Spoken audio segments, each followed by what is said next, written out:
Donc je fais partie de l'association Cirque et Décalé que j'ai créée il y a 7 ans. Et donc il y a une association qui fait du cirque avec des personnes handicapées. Le but c'est d'avoir une démarche éducative. Et donc ce projet c'est un peu l'aboutissement de tout ça. C'est-à-dire que là on mélange vraiment deux publics qui sont un peu les gens avec lesquels je travaille et les publics avec lesquels j'échange. Donc qui sont les personnes handicapées et les artistes de cirque. Donc j'ai fait des ateliers pendant 1 an ici. Quand vraiment le projet de spectacle s'est mis en place, j'ai laissé la place aux artistes, puisque l'idée c'est vraiment de créer cette rencontre. Donc du coup, moi qui fais de l'aérien depuis que je suis toute petite, quand on m'a proposé le projet en disant qu'ils voulaient mettre en scène des jeunes gens qui ont du mal à se déplacer, à bouger leur corps, pour pouvoir les faire s'envoler et les aider à avoir des ailes, pour moi ça portait complètement un sens par rapport à ce que je fais depuis que je suis toute petite. Donc du coup, mettre en scène ce projet-là, ça avait complètement du sens pour moi. En plus, j'avais jamais travaillé avec ce genre de public, donc du coup pour moi c'était toute une nouvelle expérience, voir comment j'allais pouvoir tester des choses, comment je pouvais écrire un spectacle, sachant qu'ils n'avaient pas du tout de capacité physique. En plus de ça, c'était aussi le fait de pouvoir rassembler une équipe. Du coup, il y avait Mathilde, Ludo, Bertrand, du coup des éducateurs, du coup pouvoir mélanger un petit peu toute une équipe. Moi, c'est quelque chose que je fais au sein de ma compagnie, donc du coup, ça permettrait aussi de faire connaître ça et faire découvrir ça aux autres personnes pour pouvoir mettre en scène un projet et de pouvoir mélanger différentes disciplines. Donc là, du coup, il y aura de la musique, il y aura aussi des interviews, donc du coup, on va entendre ces jeunes gens aussi parler de leur expérience, mélanger aussi ce qu'on voit au plateau, mélanger aussi comment ils peuvent se déplacer d'une nouvelle manière. Donc voilà, c'était un petit peu rassembler un petit peu tout ça et voilà, et prendre du plaisir surtout à s'envoler. Donc c'est un projet qui m'incombe beaucoup de responsabilités puisque normalement je pratique avec des personnes valides puisque c'est une activité d'acrobatie, mine de rien, qui demande en fait un certain gainage et de la réponse dans les mouvements puisque je demande aux personnes de répondre à des placements. Donc avec ce public-là, c'est vraiment très intéressant puisque premièrement, ça les fait décoller. Donc, vu qu'ils sont toujours dans des fauteuils ou alors marchent timidement, là ils sont carrément décollés, donc ça leur permet d'avoir de nouvelles sensations. En plus, il y a tout un côté pédagogique et ludique. Alors pédagogique dans l'esprit de faire confiance à la personne, donc moi en l'occurrence, ludique parce que c'est un jeu, et puis il y a aussi un côté paramédical, et ça c'est un autre volet de l'acro-yoga. On appelle ça de l'ostéopathie spatiale. Ça veut dire que le fait que la personne soit portée, il y a un soulagement de la colonne vertébrale et ça met de l'espace dans les vertèbres et dans les disques et donc ça fait du bien. Voilà, ça soulage le dos. Donc certains patients que j'ai portés, à côté de leur kiné qui voyait la séquence, suite à un compte rendu de ça, ont trouvé qu'un porté acro-yoga équivalait à 5 séances de kiné.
on apporte une manière différente de réfléchir à comment aborder les disciplines. Le trapèze, par exemple, ça sera des mouvements différents rien que pour monter, pour amener les jeunes sur l'agrès, des façons des placements différents, des parades différentes, et du coup un accompagnement aux longes différent aussi, avec chacun leur spécificité. Et donc c'est vraiment une nouvelle manière de travailler, et il faut penser à beaucoup d'autres choses que si on avait des personnes valides en fait. Le projet Alula, il apporte de la nouveauté aux jeunes. Ils découvrent du coup les arts du cirque et l'acro-yoga. Des nouvelles sensations. Je ne pense pas qu'ils aient l'habitude de monter aussi haut ou d'être portés de différentes manières. Donc des émotions, des sensations nouvelles et je pense beaucoup de joie. Ils arrivent sur l'atelier avec le sourire et ça c'est important.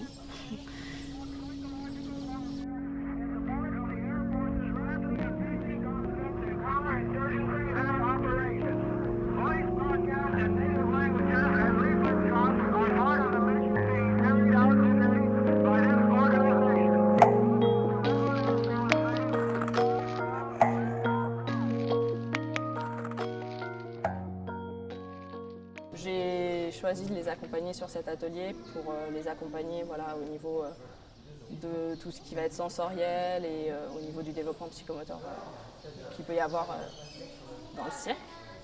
J'ai un regard du coup qui est très différent de ce que je fais d'habitude. Donc j'apporte plus peut-être le coaching de groupe et puis sur certains ateliers ma spécialité. Mais c'est vrai que le côté artistique, je redécouvre les enfants dans leurs capacités et c'est assez impressionnant.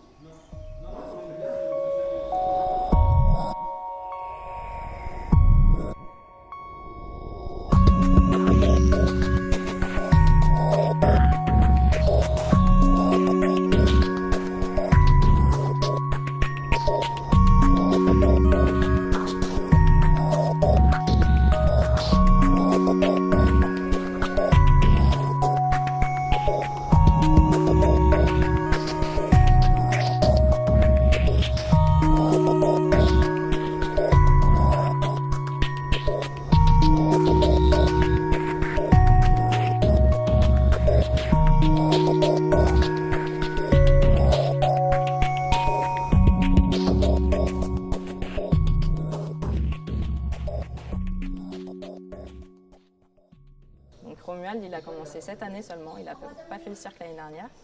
Donc pour lui déjà c'était la découverte du milieu du cirque dans un premier temps. Et puis ensuite, Romuald c'est un jeune qui est assez facilement distractible. Donc c'était aussi un moyen pour lui de se concentrer sur quelque chose, de l'intéresser à quelque chose. Donc voilà, de lui faire découvrir des nouvelles sensations au travers des trapèzes, des portées et tout ça en acro-yoga. Mignon fait du cirque. Il me fait acro-yoga avec Mathilde, avec Ludo. Et après, il me fait le porté, il me fait le trapèze. Et après, il me donne mon fauteuil et après, il lance. Il lance dessus la trapèze. Ma peur, et quand je roule à fond, ma peur.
fait de l'acro-yoga avec Ludo. En deuxième, je fais du trapèze avec Mathilde. Après, voilà, moi j'aime beaucoup le cirque. Et peut-être je vais continuer l'année prochaine. Au début, j'ai un petit peu de stress, mais après ça va. Donc Kenny, c'est un jeune qui fait le cirque depuis 2 ans. C'est la 2e année où il le fait. C'est un jeune qui aussi par ailleurs fait beaucoup d'activités à l'extérieur. Donc il fait du théâtre, voilà, il a fait plusieurs activités. Donc c'est déjà un milieu qu'il connaît un peu. Mais le cirque, ça lui apporte voilà, des choses qu'il ne peut pas expérimenter à l'extérieur, comme par exemple les portées, monter au trapèze, ça fait des sensations voilà, d'apesanteur, de choses comme ça, qu'il ne peut pas expérimenter à l'extérieur et qui lui permettent du coup de plus trop être enfermé dans son fauteuil, de sortir de son fauteuil, de se lâcher un peu, quoi.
Je fais le trapèze avec Mathilde.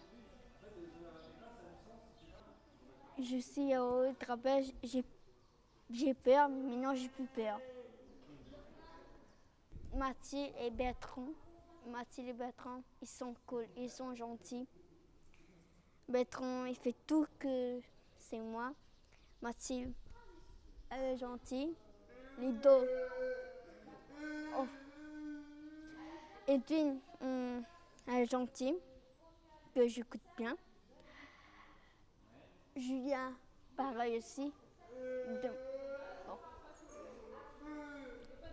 Mon Kenny, c'est mon ami. Et Romia, c'est mon amoureux. Et Anchifia, c'est ma copine, ma meilleure copine. Pouissal, c'est la 2e année qu'elle fait du cirque. Donc l'année dernière, on avait remarqué qu'elle aimait beaucoup, que ça lui permettait de beaucoup de se relâcher et de libérer beaucoup de choses, parce que c'est une jeune fille qui garde beaucoup de choses à l'intérieur et qui exprime peu ce qu'elle ressent. Donc le cirque, ça lui permet d'exprimer voilà, vraiment ce qu'elle ressent, de se lâcher un peu plus et de vraiment être elle-même.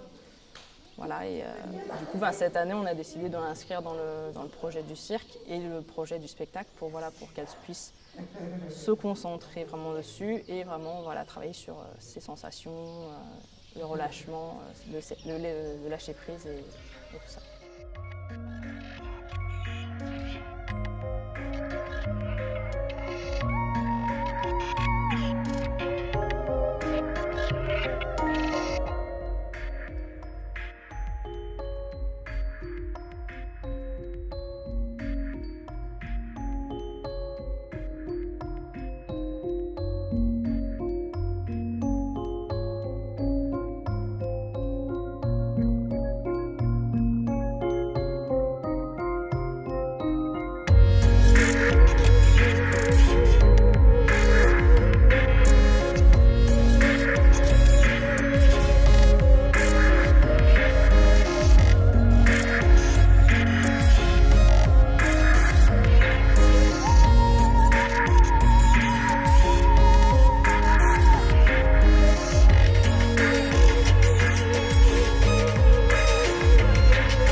Chifia, c'est une enfant voilà, qui est un peu plus atteinte que les autres. Elle a un handicap un peu plus lourd, mais c'est une enfant qui interagit beaucoup avec voilà, des mimiques, le vocal, parce qu'elle fait des sons pour interpeller, elle rigole. Et en fait, au travers du cirque, on voulait vraiment lui apporter quelque chose de la détente, lui permettre de se détendre au travers des portées d'acro-yoga. Et aussi voilà, tout ce qui est apport sensoriel au niveau des portées dans les trapèzes, dans le tissu. Voilà. Ça lui permet de se lâcher. En fait, c'est ça le but un peu pour tous les jeunes, de lâcher un peu prise et d'être un peu maître de ce qu'ils ont envie de faire, quoi. Pour les enfants, il y a plein de choses. Le cirque en tant que tel déjà est tellement diversifié, leur permet de travailler autant musculairement que sur leur capacité de concentration, sur leur motricité globale, énormément de choses assez techniques. Et puis après, le fait de monter un spectacle, c'est quand même un désenclavement. Il faut savoir que les personnes handicapées ils sont quand même dans des institutions excentrées. Ici, on a Sainte-Suzanne au milieu des champs. Voilà, là, on ramène des gens qui n'étaient jamais venus ici, des artistes, on va ramener du public, on va ramener... Donc c'est ouvrir un petit peu ce lieu, ouvrir les personnes, les ouvrir sur un autre art, les ouvrir sur un autre monde, quoi. Et voilà, on a quand même une metteuse en scène qui a travaillé avec le Cirque du Soleil. Je veux dire, c'est quelque chose d'assez énorme pour eux, je pense. En tout cas, je trouve que c'est beau, quoi. Il y a un échange, il y a vraiment quelque chose qui se passe. Et au-delà de la représentation elle-même, c'est tout le projet, toute la durée, toute la rencontre et la démarche qui est super. C'est beau à regarder et à voir grandir, quoi.